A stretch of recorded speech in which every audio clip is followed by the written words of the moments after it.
हाँ, हम आज बसंत की सच्चाई पाठ को पढ़ेंगे। इस पाठ को लिखे हैं विष्णु प्रभाकर जी।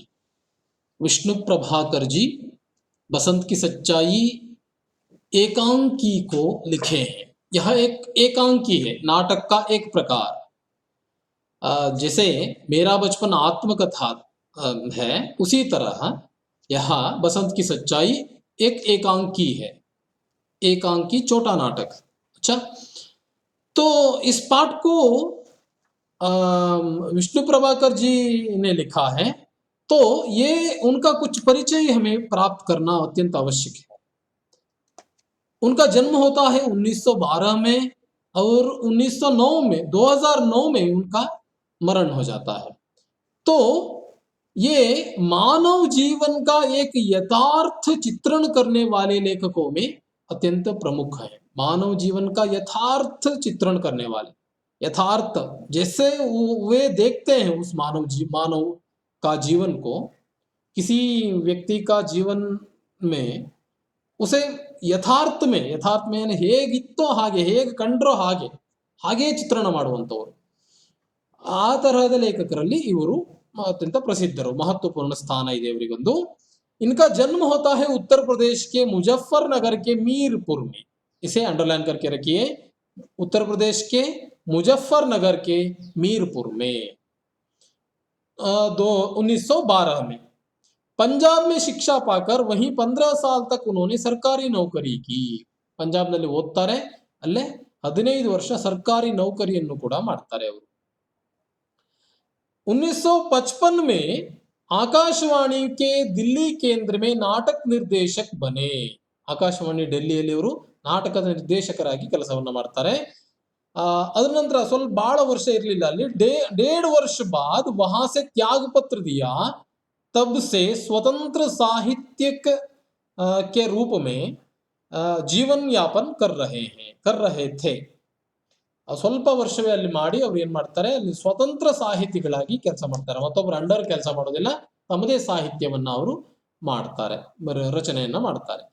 ಇವರು इनका गांधीवादी लेखक माने जाते हैं. इसे अंडरलाइन करके रखिए, विष्णु प्रभाकर जी एक गांधीवादी लेखक है. गांधी जी के विचारों द्वारा प्रेरित या गांधीवाद जो भी हम कहते हैं, अहिंसा, क्या सत्य बोलना, ये सब गांधीवाद है. जैसे उसी वाद को मानने वाले, ಅದೇ ವಾದವನ್ನ ಒಪ್ಪುವಂತವರು ಕೂಡ ಇವರು ಗಾಂಧಿವಾದಿ ಅಂತ ಕರೀತಾರೆ. ಗಾಂಧಿವಾದಿ ಅಂತ ಕರೆದ್ರೆ ಅದರ್ಥ ಅವರ ವಿಚಾರಧಾರೆಯನ್ನ ಒಪ್ಪಿಕೊಂಡು ಅವರ ಅನುಕರಣೆಯನ್ನ ಮಾಡುವಂಥದ್ದು, ಆ ವಿಚಾರಗಳ ಅನುಕರಣೆಯನ್ನು ಮಾಡುವಂಥದ್ದು ಗಾಂಧಿವಾದ. ಸರಿ. आपके एकांकी मानवीय संवेदनाओं से ओतप्रोत हैं. ಈ ಪ್ಯಾರ ತುಂಬಾ ಇಂಪಾರ್ಟೆಂಟ್ ಇದೆ. ಈ ಎರಡು ಮೂರು ಲೈನ್ ನೆನ್ಪಿಟ್ಕೊಳ್ಳಿ. ಇದನ್ನ ಬೇಕಾದ್ರೆ ಅಂಡರ್ಲೈನ್ ಮಾಡಿಟ್ಕೊಳ್ಳಿ. ನಿಮ್ಗೆ ಲಾಂಗ್ ಆನ್ಸರ್ ಅಲ್ಲಿ ಇದನ್ನ ಸೇರಿಸಬೇಕಾಗತ್ತೆ ಕೆಲವು ಸಲ. ತುಂಬಾ ಏನು ಇಂಪ್ರೆಸಿವ್ ಆನ್ಸರ್ ಆಗುತ್ತೆ ಅವಾಗ. ಈಗ ಏನೋ ಒಂದು ಈ ಪಾಠದಲ್ಲಿ ಪ್ರಶ್ನೆಯನ್ನು ಕೊಟ್ಟಿದ್ದಾನೆ ಲಾಂಗ್ ಆನ್ಸರ್, ಈ ಪಾಠದಲ್ಲಿ ತುಂಬಾ ಲಾಂಗ್ ಆನ್ಸರ್ ಪ್ರಶ್ನೆಗಳು ಬರ್ತವೆ.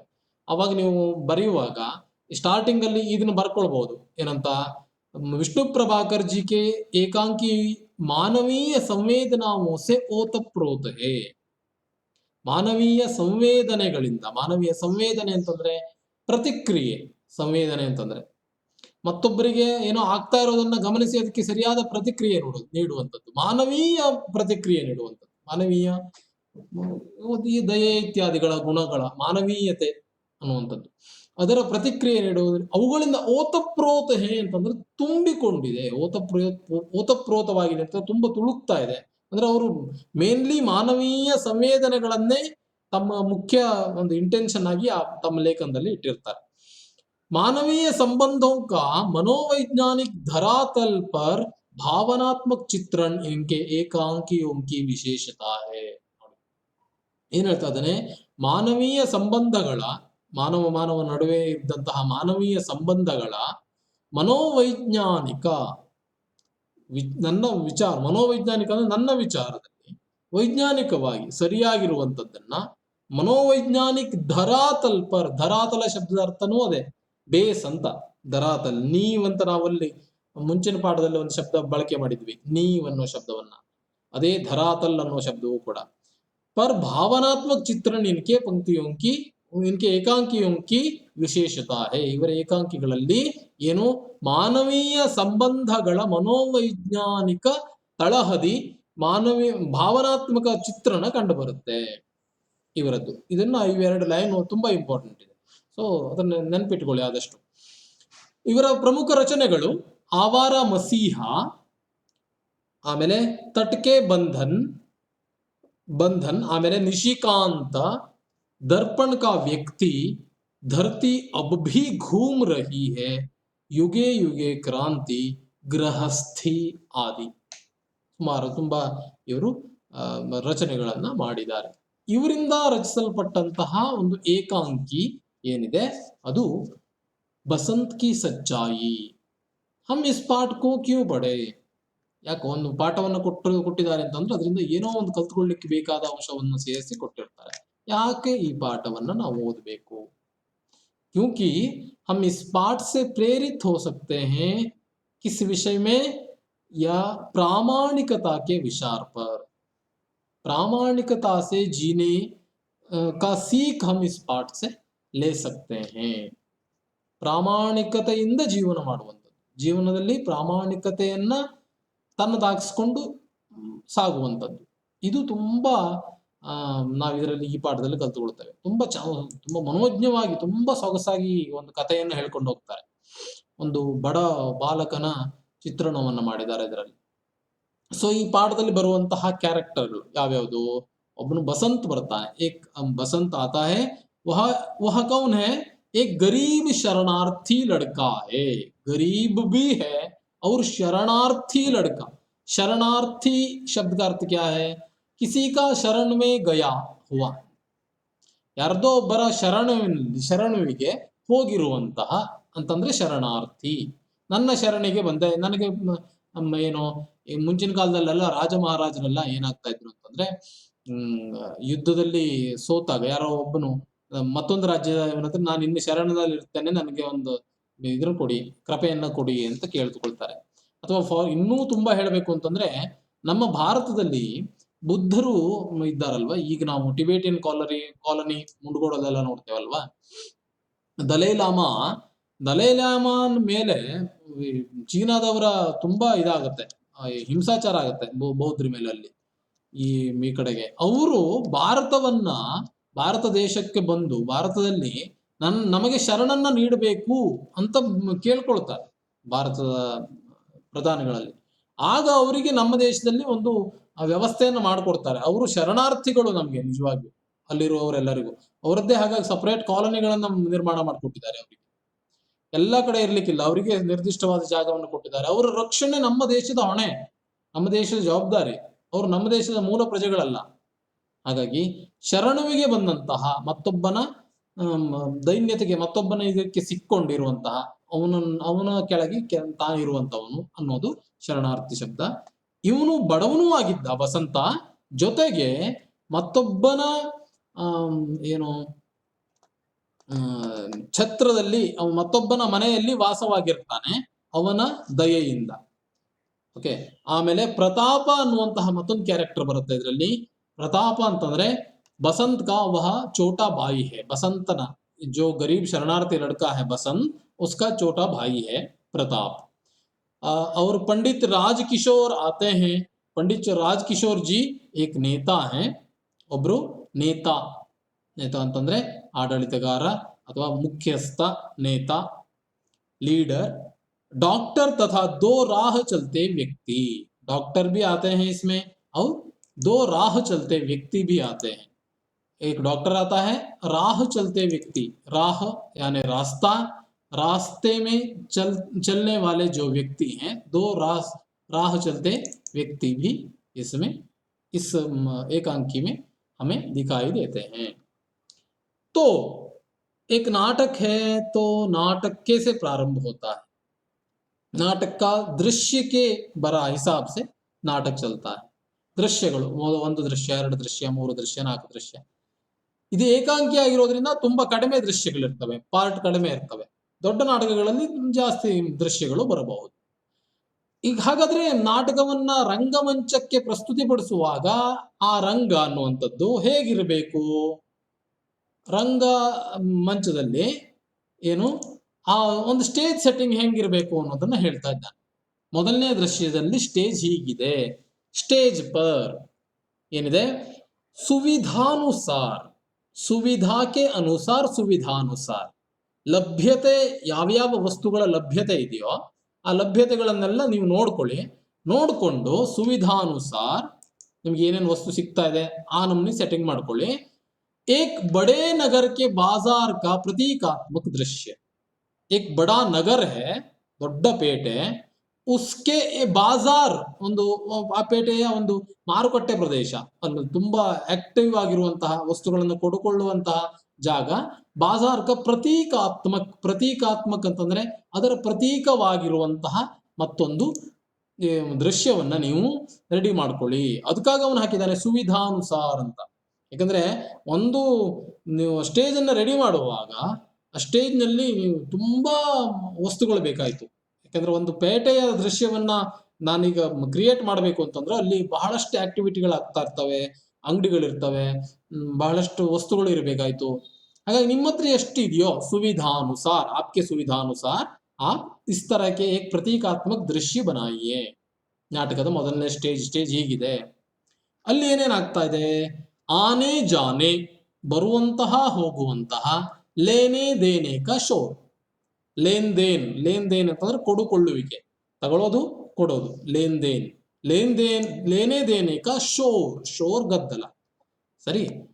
ಫೇರಿ, ಫೇರಿ ವಾಲೋಂಕಿ ಪುಕಾರ್, ಫೇರಿ ವಾಲ್, ಫೇರಿ ಅಂತಂದ್ರೆ ಕೂಗೋದು, ಓಡಾಡ್ತಾ ಮಾರ್ತಾ ಹೋಗ್ತಾರಲ್ಲ, 5 ರೂಪಾಯಿ ಕೊತ್ತಂಬರಿ ಸೊಪ್ಪು ಅಂತ ಕೂಗ್ತಾ ಹೋಗ್ತಾರೆ. ಕೊತ್ತಂಬರಿ ಸೊಪ್ಪು, ಕೊತ್ತಂಬರಿ ಸೊಪ್ಪು ಅನ್ನೋದು ತುಂಬಾ ಈ ಸದ್ಯದಲ್ಲಿ ಒಂದು ಟ್ರೆಂಡಿಂಗ್ ಅಲ್ಲಿ ಇತ್ತು, ಕೇಳಿದಿರ ಇಲ್ವಾ?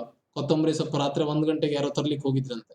ಸೊ ಇರ್ಲಿ, ನೀವು ಅದನ್ನ ಕೇಳಿದ್ರೆ ಅದರ ಸ್ವಾರಸ್ಯ ಗೊತ್ತಾಗುತ್ತೆ. ಫೇರಿ ವಾಲೆ ಅಂತಂದ್ರೆ ಕೂಗ್ತಾ ಮಾರಾಟ ಮಾಡುವಂತವ್ರು.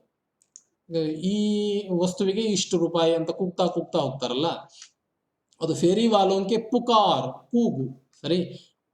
ಆಮೇಲೆ ಉನ್ಹಿಕೆ ಬೀಚ್ ಮೇ ಏಕ್ ಲಡ್ಕ, ಅಷ್ಟು ಜನರ ಮಧ್ಯದಲ್ಲಿ ಒಬ್ಬ ಹುಡುಗ ಇದ್ದಾನೆ. ಅವನು ಹೇಗಿದ್ದಾನೆ, ನಂಗೆ ಪೈರ್, ನಂಗ ಅಂತಂದ್ರೆ ನಗ್ನ ಅಂತಂದ್ರೆ ಏನು, ಕಾಲಿನಲ್ಲಿ ಯಾವುದೇ ವಿಶೇಷ ಇಲ್ಲ, ಕಾಲಿನಲ್ಲಿ ಯಾವುದೇ ಚಪ್ಪಲಿಲ್ಲ.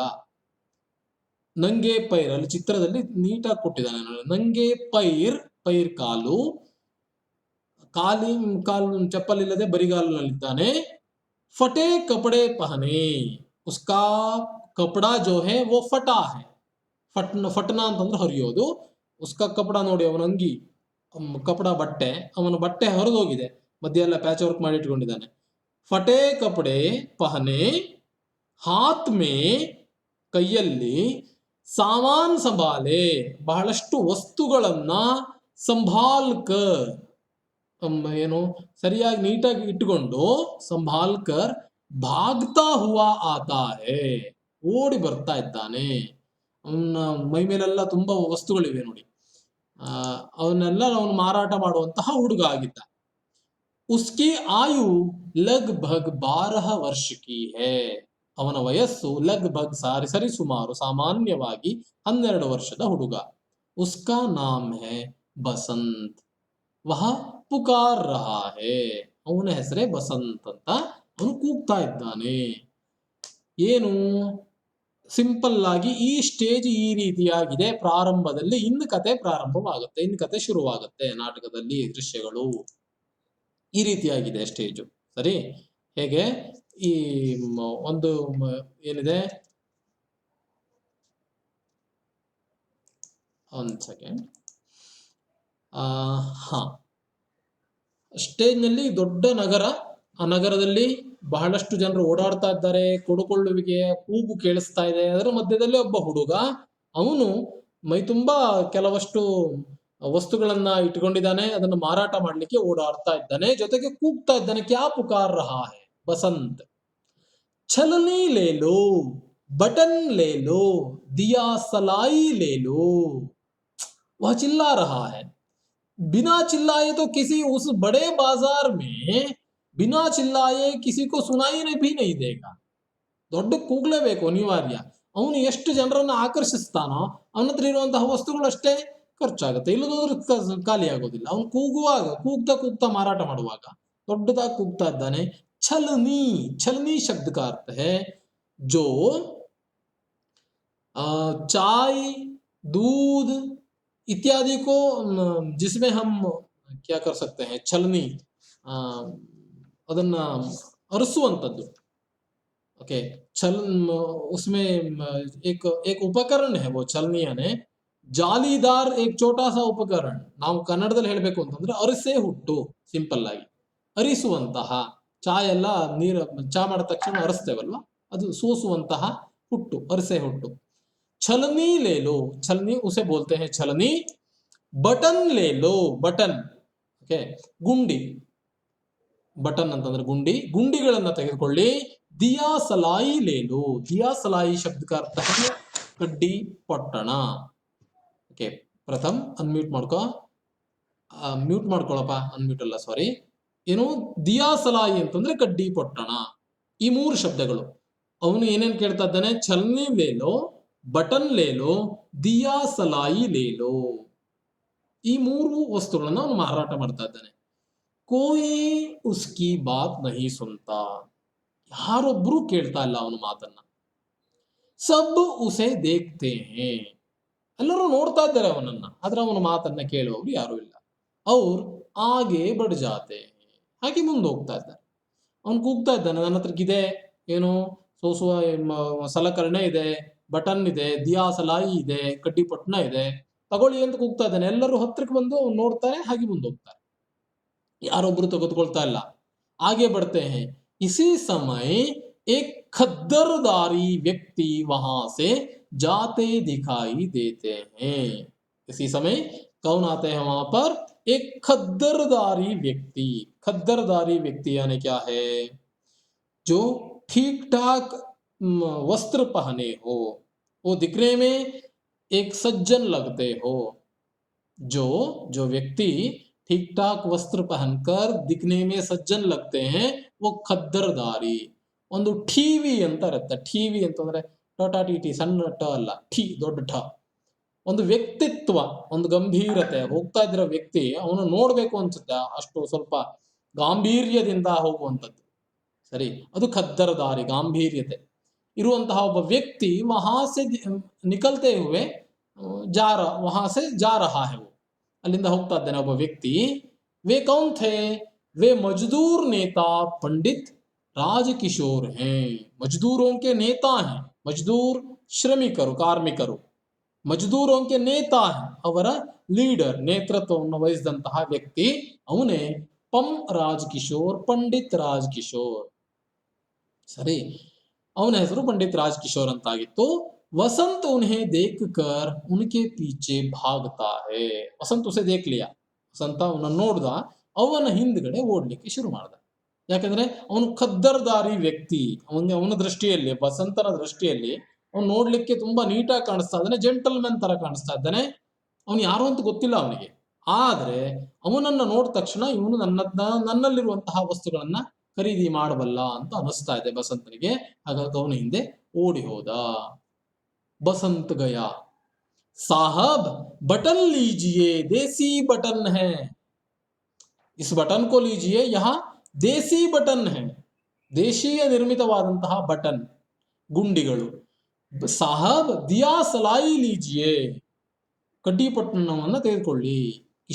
ರಾಜಕಿಶೋರ್ ಬೋಲ್ತಾ ಹೈ, ಬಾಯಿ ಮುಜೆ ಕುಚ್ ನಹಿ ಚಾಹಿಯೆ, ಅಣ್ಣ ನಂಗೇನು ಬೇಡಣ್ಣ. ಜಾವೋ ಕಿಸಿ ಔರ್ ಕೋ ದೇ ದೋ, ಬೇರೆ ಯಾರಿಗಾದ್ರೂ ಕೊಡಪ್ಪ, ನನಗ್ ಬೇಡ. ಬಸಂತ್ ಬೋಲ್ತಾ ಹೈ, ಸಾಹಬ್ ಛಲನಿ ಲೀಜಿಯೇ, दूध छानिए, चाय छानिए.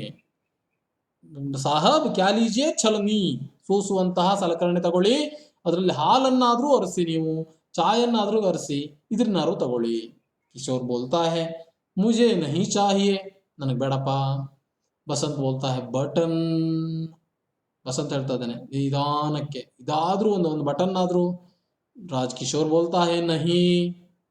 ಬಸಂತ್ ಬೋಲ್ತಾ ಹೈ, दिया सलाई। तो राजकिशोर बोलता है नहीं नहीं। बसंत बोलता है विनम्र स्वर से, ತುಂಬಾ ವಿನಮ್ರವಾಗಿ ಹೇಳ್ತಾ ಇದೆ, साहब छलनी ले लीजिए, सिर्फ 2 आना कीमत है. ಒಡೆಯ, ಒಂದು ಛಲನಿ ತಗೊಳ್ಳಿ, ಎಷ್ಟು ರೂಪಾಯಿ ಇದರದ್ದು ಕಿಮ್ಮತ್ತು? ಸಿರ್ಫ್ 2 ಆನಾ, 2 ಅಣೆ, ಬರೀ 2 ಅಣೆ. ಅಣೆ ಅಂತಂದ್ರೆ ಎಷ್ಟು? ಯಾರಿಗಾರು ಐಡಿಯಾ ಇದೆಯಾ? ಅಣೆ ಅಂತಂದ್ರೆ 1 ರೂಪಾಯಿ ಆಗ್ಬೇಕು ಅಂತಂದ್ರೆ ಎಷ್ಟು ಅಣೆ ಇರಬೇಕು? 16 ಅಣೆ ಇರಬೇಕು. 8 ಅಣೆ ಅಂದ್ರೆ 50 ಪೈಸೆ. 2 ಅಣೆ ಅಂತ ಹೇಳ್ತಾ ಇದ್ದಾನೆ ಅವನಲ್ಲಿ, ಹೌದಾ? 2 ಅಣೆ ಬರೀ ಒಂದು ಛಲನಿಯ ರೇಟ್. ಆಗ ಹೇಳ್ತಾ ಇದ್ದಾನೆ, ಏನ ಹೇಳ್ದ ಇವನು? चलने लीजिए, सिर्फ 2 आना कीमत है. तब राजकिशोर बोलता है पर भाई मुझे नहीं चाहिए तो कैसे ले लूं. ಅಣ್ಣ ನಂಗೆ ಬೇಡ ಅಂತಂದ್ರೆ ತಗೊಂಡು ಎಂತ ಮಾಡ್ಲಪ್ಪ? ಆಗ ಬಸಂತ ಹೇಳ್ತಾನೆ, ಅಚ್ಚಾ ಆಪ್ 6 ಪೈಸೆ, ನೀವು 6 ಪೈಸೆ ಕೊಡಿ, ಅಣೆ ಬಿಡಿ, 2 ಅಣೆ ಬಿಟ್ಬಿಡಿ. ಎಷ್ಟು ಕೊಡಿ ನನಗೆ? 6 ಪೈಸೆ ಆದ್ರೂ ಅಂತ ಬಾಯಿ ಹೇಳ್ದ. ಸರಿ, 6 ಪೈಸೆ ಅಂತ ತಕ್ಷಣ राजकिशोर बोलता है, ओहो कह दिया मुझे कुछ नहीं चाहिए. ನಾ ಹೇಳಿದೆ ನಂಗೆ ಬೇಡ ಅಂತ, ಯಾಕೆ ಮತ್ತೆ ತಲೆ ತಿಂತೀಯಪ್ಪ ನೀನು? ವಸಂತ ಬೋಲ್ತಾ है ರೂಮಾಸ. ವಸಂತನಿಗೆ ಸ್ವಲ್ಪ ಅಳು ಬರ್ತಾ ಇದೆ, ಒಂಥರ ಧ್ವನಿ ಕಂಪಿಸ್ತಾ ಇದೆ.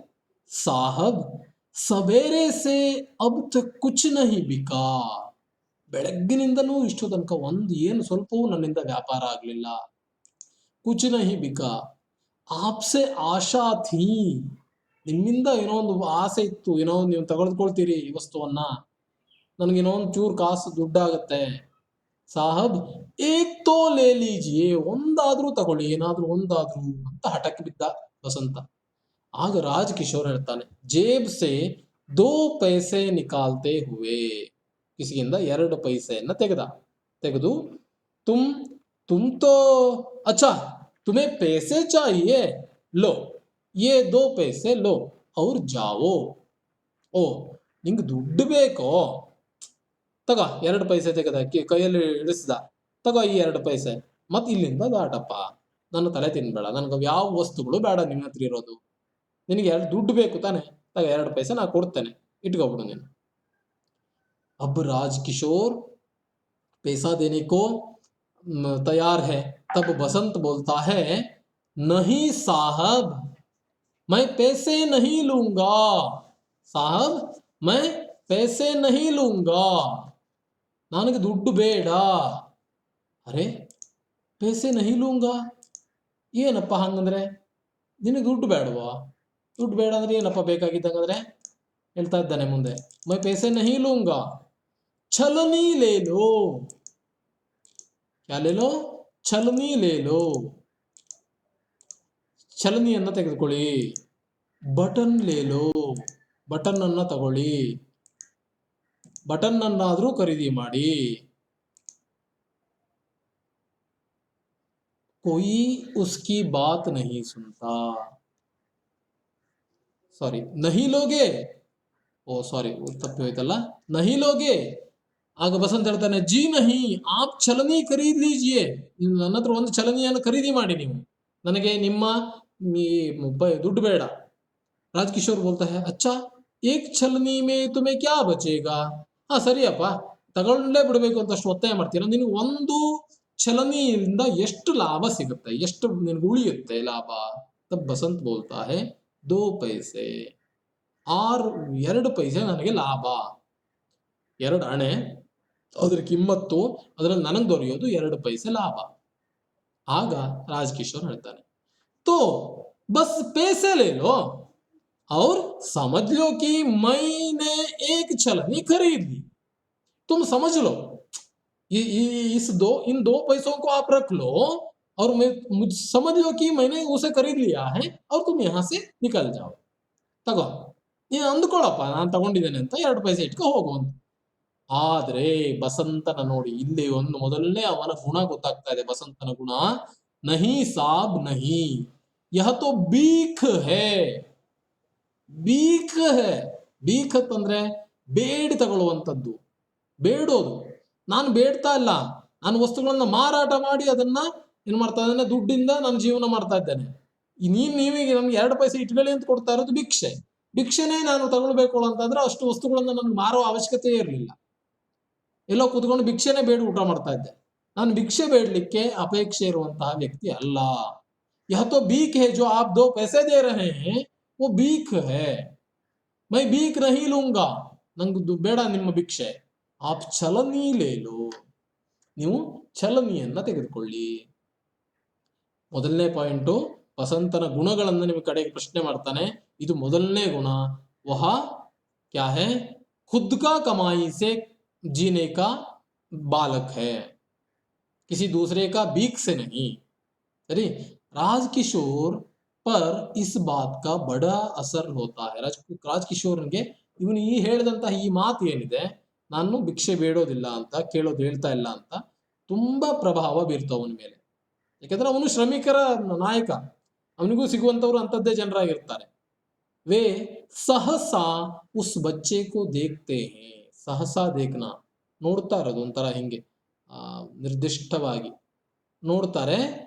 ಫಿರ್ ಜೇಬ್ ಟಟೋಲ್ತೆ ಹೇ, ಟಟೋಲ್ನಾ ಕಿಸೆ ಎಲ್ಲಿ ಈಗ ನೀವು ಏನೋ ಒಂದು ತಿನ್ಲಿಕ್ಕೆ ಹಾಕೊಂಡು ಬಂದಿರ್ತೀರಿ ನೋಡಿ, ಕಡ್ಲೆನೋ ಇದನ್ನೆಲ್ಲ ಯೂನಿಫಾರ್ಮ್ ಪಾಕೆಟ್ ಅಲ್ಲಿ ಇರುತ್ತೆ, ಎಲ್ಲ ತಿಂದಾದ ನಂತರ ಕಡೆಗೆ ಹುಡುಕ್ತೀರಿ ಒಂದಿದೆಯಾ 2 ಇದೆಯಾ ಅಂತ. ಟಟೋಲ್ನಾ, ಟಟೋಲ್ನಾ ಶಬ್ದ ಅರ್ಥ ಕ್ಯಾ ಹೈ, ಜಾಲಾಡುವಂಥದ್ದು. ಜೇಬ್ ಟಟೋಲ್ತೆ ಹೇ ಪರ್ ಪೈಸೆ ನಹಿ ಮಿಲ್ತೆ, ಆದ್ರೆ ದುಡ್ಡು ಸಿಗೋದಿಲ್ಲ ಅವ್ರಿಗೆ. ಪೈಸೆ, ಅದರಲ್ಲೂ ಪೈಸಾ ಅಂತ ಬಳಸಿದಾನೆ, ಕಾಯಿನ್ ಅಂತ ಅರ್ಥ. ಅವ್ರ ಹತ್ರ ಚಿಲ್ಲರೆ ಇರ್ಲಿಲ್ಲ. ಸರಿ. राजकिशोर बोलता है, भाई मेरे पास पैसे नहीं है, होते तो ले लेता, ನೋಟ್ ಹೇ. ಅರೆ ಅಣ್ಣ, ನನ್ನ ಹತ್ರಕ್ಕೆ ಚಿಲ್ಲರೆ ಇಲ್ಲ, ಪೈಸಾ ಇಲ್ಲ. ಸರಿ. ಹೋತೇತೋ ಇದ್ರೆ ನಾನು ತೆಗೆದುಕೊಳ್ತಾ ಇದ್ದೆ, ಹೋತೇತೋ ಲೇ ಲೇತಾ, ನೋಟ್, ಬರೀ ನೋಟ್ ಮಾತ್ರ ಇದೆ ನನ್ನ ಹತ್ರಕ್ಕೆ ಅಂತ ಉತ್ತರ ಕೊಟ್ಟ ರಾಜಕಿಶೋರ್. ಆಗ ಬಸಂತ್ ಹೇಳ್ತಾನೆ, ಉದಾಸ್ ಹೋಕರ್, ಬೇಜಾರಿನಿಂದ, ನೋಟ್ ಹೇ, ನೋಟ ಇರೋದು, पैसे तो मेरे पास भी नहीं है, ನನ್ನ ಹತ್ರ ಚಿಲ್ಲರೆ ನನ್ನ ಹತ್ರ ಇಲ್ಲಲ್ಲ, ಕುಚ್ ಬಿಕಾ ಹಿ ನಹಿ, ಏನು ಒಂದ್ ಸ್ವಲ್ಪನೂ ವ್ಯಾಪಾರ ಆಗ್ಲಿಲ್ಲ ನನ್ನ ಬೆಳಗ್ಗೆಯಿಂದ, ಹೆಂಗ್ ನನ್ನ ಹತ್ರ ಚಿಲ್ಲರೆ ಇರುತ್ತೆ. ತಬ್ ರಾಜಕಿಶೋರ್ ಬೋಲ್ತಾ ಹೇ, ತಬೀ ತೋ ಕಹತಾ ಥಾ, ಹಂಗಾಗಿ ಹೇಳ್ತಾ ಇದ್ದಿದ್ದಲ್ವ ನಿನ್ನ ಹತ್ರ, ಅಚ್ಚಾ ಕಲ್ ಲೇ ಲೂಂಗಾ ಯಾ ಮೇರೆ ಘರ್ ಲೇ ಲೇ ಆನಾ, ನೋಡು, ಇಲ್ಲ ನಾಳೆ ತಗೊಳ್ತೇನೆ, ಇಲ್ಲ ನಮ್ಮ ಮನೆಗೆ ತೆಗೆದುಕೊಂಡು ಬಂದು ಕೊಡು. ಮೇರಾ ಘರ್ ಕಿಶನ್ಗಂಜ್ ಮೇ, ಮೈ ಕಿಶನ್ಗಂಜ್ ಮೇ ರಹತಾ ಹೂಂ, ನಾನು ಕಿಶನ್ಗಂಜ್ ಅನ್ನುವಂತಹ ಊರಿದೆ, ಜಾಗ, ಏರಿಯಾ ಇದೆ, ಪೇಟೆಯಿಂದ ಸ್ವಲ್ಪ ಹೊರಗಡೆ, ಅಲ್ಲಿ ಇರ್ತೇನೆ, ಅಲ್ಲಿ ನಮ್ಮ ಮನೆಗೆ ತಗೊಂಡ್ಬಂದು ಕೊಡು ಅಂತ ಹೇಳ್ದ. ಆದ್ರೆ ಬಸಂತ ಏಕ್ದಮ್, ನಹಿ ಸಾಬ್ ಆಜ್ ಹೀ ಲೇ ಲೀಜಿಯೇ, ಇವತ್ತೇ ತಗೊಳ್ಬೇಕು, ನೀವು ಈಗಲೇ ತಗೊಳ್ಬೇಕು. ಆಪ್ ನೋಟ್ ಮುಜೆ ದೀಜಿಯೇ, ಮೈ ಅಭಿ ಬಾಜಾರ್ ಸೆ ಬುನಾ ಲಾತಾ ಹೂಂ, ನೀವು ಆ ನೋಟ್ ನನಗೆ ಕೊಡಿ, ಇವತ್ತೇ ನೀವು ತಗೊಳ್ಳೇಬೇಕು. ನಾಳೆ ತಗೊಳ್ಳೋದು, ನಿಮ್ಮ ಮನೆಗೆ ನಾನು ಬಂದು ಕೊಡೋದು ಯಾವುದು ಬೇಡ, ಈಗಲೇ ಆಗ್ಬೇಕು ಕೆಲಸ. ನನಗೆ ನೋಟನ್ನ ಕೊಡಿ. ಮೈ ಅಭಿ ಬಾಜಾರ್ ಜಾಕರ್ ಭುನಾ ಲಾತಾ ಹೂಂ, ನೋಡಿ ಭುನಾ ಶಬ್ದ ನಿಮ್ಗೆ ಹೊಸ ಶಬ್ದ, ಭುನಾ ಚಿಲ್ಲರೆ. ಸರಿ. ಮೈ ಬಾಜಾರ್ ಜಾಕರ್ ಚೇಂಜ್ ಅಂತ ಹೇಳೋದು, ಚೇಂಜ್ ಅಂತ ಎತ್ಕೊಂಡು ಬರ್ತೇನೆ ಅಂತ ಉತ್ತರ ಕೊಟ್ಟ. ರಾಜಕಿಶೋರ್ ಹೇಳ್ತಾನೆ, ಬಾಯಿ ತುಮ್ತೋ ಮುಜೆ ಚೋಡ್ನೆ ವಾಲೆ ಹಿ ನಹಿ ಹೋ, ನೀನ್ ನನ್ ಬಿಡೋದೇ ಇಲ್ಲ ಅನಿಸ್ತಾ ಇದೆ. ಬಸಂತ್ ಬೋಲ್ತಾ ಹೈ, ಬಸ್ ಮೈ ಅಭಿ ಆಯಾ, ಅಭಿ ಯಹ ಗಯಾ, ಅಭಿ ಗಯಾ ಅಭಿ ಆಯಾ, ಈ 1 ನಿಮಿಷ ಇಲ್ಲೇ ಇರಿ, ನಾನು ಹೋದೇ ತಗೊಂಡು ಬಂದೆ. ಸರಿ. ರಾಜಕಿಶೋರ್, ಅಚ್ಚಾ ಲೋ ಬುನಾ ಲಾವು ಅಭಿ ಆನಾ, ತಗ ಚೇಂಜ್ ಇದ್ರಿಟ್ಕೋ, ಬೇಗನೆ ಬಾ, ಇಲ್ಲೇ ಬಾ ಬೇಗನೆ ಅಂತ ಉತ್ತರ ಹೇಳ್ದ. ಆಗ ಬಸಂತ್ ಹೇಳ್ತಾ ಇದ್ದಾನೆ, ಅಭಿ ಆಯಾ ತುರಂತ್ ಸಾಬ್ ಆಪ್ ಯಹೀ ಟಹರೆ, ನೀವು ಇಲ್ಲೇ ನಿಲ್ಲಿ, ಈ 1 ನಿಮಿಷದಲ್ಲಿ ಬಂದೆ. ಅಭಿ ಪಲಕ್ ಮಾರ್ತೆ ಹಿ ಆಯಾ, ಪಲಕ್ ಮಾರ್ನಾ, ಪಲಕ್ ಜಪಕನ, ಪಲಕ್ ಮಾರ್ನಾ, ಕಣ್ಣು ಮಿಟುಕ್ಸೋದು, ಪಲಕ್ ಅಂದ್ರೆ 1 ಕ್ಷಣ ಮಾತ್ರದಲ್ಲಿ, ಬೇಗನೆ ಶೀಘ್ರಾತಿ ಶೀಘ್ರ ಹೋಗ್ತಾನೆ, ಚಿಲ್ಲರೆ ತಗೊಳ್ತಾನೆ, ಹಂಗೆ ಬರ್ತಾನೆ. ಅಭಿ ಪಲಕ್ ಮಾರ್ತೆ ಹಿ ಆಯಾ. ಬಸಂತ್ ಬೋಲ್ತಾ ಹೈ, ಬಸಂತ್ ನೋಟ್ ಲೇಕರ್ ಬಾಜಾರ್ ಕಿ ಓರ್ ಭಾಗ್ತಾ ಹೇ, ಬಸಂತ ಆ ನೋಟನ್ನ ತೆಗೆದುಕೊಂಡು ಏನ್ ಮಾಡ್ತಾನೆ, ಬಾಜಾರಿನ ಕಡೆಗೆ ಓಡ್ತಾನೆ. ರಾಜಕಿಶೋರ್ ವಹಿ ಕಡೆ ರಹತೆ ಹೇ, ರಾಜಕಿಶೋರ್ ಕಾಯ್ತಾ ಇದ್ದಾರೆ, ಇವನು ಕಾಯಿನ್ ನೋಟನ್ನ ತೆಗೆದುಕೊಂಡು ಹೋಗಿದ್ದಾನೆ, ಚಿಲ್ಲರೆಯನ್ನು ತಂದು ಕೊಡ್ತಾರೆ ಅಂತ. ಧೀರೆ ಧೀರೆ 15-20 ಮಿನಿಟ್ ಬೀತ್ ಜಾತೆ ಹೇ, ನಿಧಾನವಾಗಿ 10-15 ನಿಮಿಷ ಕಳೆದು ಹೋಯ್ತು. ಜೈಸೆ ಜೈಸೆ ಸಮಯ ಬೀತ್ತಾ ಹೇ, ಹೇಗೆ ಟೈಮ್ ಹೋಗ್ತಾ ಹೋಗ್ತಾ ಇದೆಯೋ, वैसे उत्सुक होकर, वैसे राजकिशोर उत्सुक होकर बाजार की ओर देखते हैं. ತುಂಬಾ ಉತ್ಸುಕತೆಯಿಂದ ನೋಡ್ತಾ ಇದ್ದಾರೆ. 15-20 ನಿಮಿಷ ಆಯ್ತು, ಅವ್ರು ಇನ್ನೂ ಬರ್ಲಿಲ್ಲ, ಚೇನ್ ತರ್ಲಿಕ್ಕೆ ಹೋದವನು ಎಲ್ಲಿಗೆ ಹೋದ್ನಪ್ಪ ಅಂತ ಭಾರಿ ಕಾತುರದಿಂದ ನೋಡ್ತಾ ಇದ್ದಾರೆ ರಾಜಕಿಶೋರ್ ಹೇಳ್ತಾರೆ, 15 ಮಿನಿಟ್ ಹೋ ಗಯೇ, 15 ನಿಮಿಷ ಆಗೋಯ್ತು. ಅಬ್ ತಕ್ ನಹಿ ಆಯಾ, ಇನ್ನೂ ಬರ್ಲಿಲ್ಲ ಪುಣ್ಯಾತ್ಮ. ಕಹಾ ರಹ ಗಯಾ, ಎಲ್ಲಿ ಹೋಗ್ಬಿಟ್ನಪ್ಪ, ಎಲ್ಲಿ ಉಳಿದ್ಬಿಟ್ನಪ್ಪ ಇವನು. ಮುಜೆ ತೋ ಲಗ್ತಾ ಹೇ ಅಬ್ ನಹಿ ಲೌಟೇಗ, ನಂಗನಿಸ್ತಾ ಇದೆ ಇವನು ವಾಪಸ್ ಬರೋ ಪುಣ್ಯಾತ್ಮ ಅಲ್ಲ, ಬಹುತೇಕ ನನ್ನ ನೋಟು ತಿರುಪತಿ ಹುಂಡಿಗೆ ಹೋಯ್ತು ಅಂತ. ಹೌದಾ, ಹೀಗೆ ಆಗುತ್ತೋ ಕತೆ, ಮುಂದುವರಿಯುತ್ತೋ?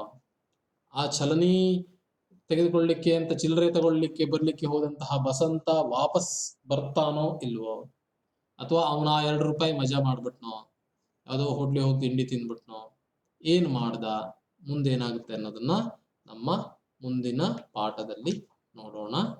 ಸೊ ಧನ್ಯವಾದ.